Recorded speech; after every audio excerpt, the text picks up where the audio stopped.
and I could become cherished friends, Leo. You need therapy. Wow, back up a bit.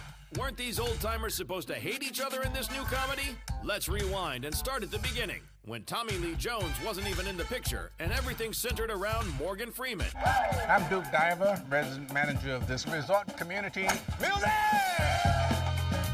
Duke. The Duker. The Duke.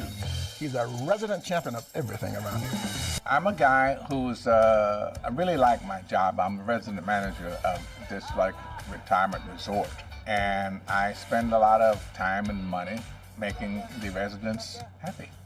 And sometimes that I use petty cash for things that don't quite fit into the corporate category of reasonable expenditures, like maybe hiring strippers or something for a party for the guys, buying golf clubs for people.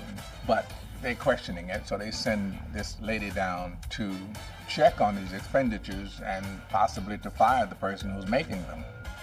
Yours truly.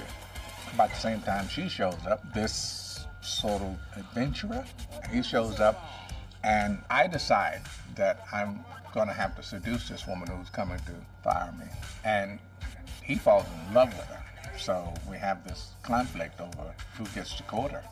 Did you move to Villa Capri just to piss me off? No, that was just a happy byproduct. You and I, just getting started.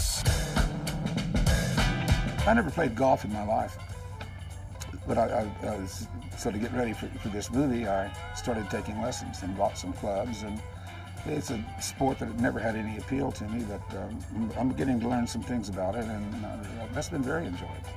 When you see icons like Morgan and Tommy Lee Jones walk into the room and kind of face off, and they're like, okay, I'm going to show you a little something. All right, I'm going to show you a little something. Okay, I'm going to bring this, I'm going to bring that. And it's just like Borg and McEnroe. I mean, you have guys at the top of their game, some of the greatest ever, bringing it. I was the star witness against the mob. And you went into witness protection. You can't even do that right. Agree to disagree, babe. The entire film is set at a special resort for retired men and women. Called Villa Capri, the idea of this hotel isn't that far-fetched as you might think. I made this up, I thought, and after I'd written it, my producing partner, Kelly Davis, found online all these articles about some of these places in Florida that are like Peyton Place. I mean, there's swinger clubs, posted in the weekly newsletter, and retirement CIA lunch every Tuesday night, they're way wilder than I wrote some of these places. But I thought we're already R-rated because of language, I just accidentally stumbled onto a world that I didn't know about, and then realized you could go as far as you wanted.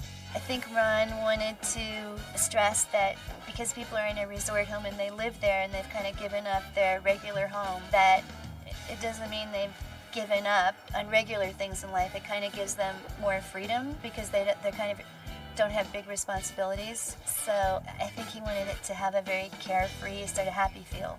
Well, lucky for us, because that's probably the same feeling we'll get when watching this film. Go check it out ASAP, as these guys are just getting started. This is thrilling. Stay calm. Probably just a gasoline leak. So it's an electric car. Did you ever change your appearance? And mess with this? I don't think so.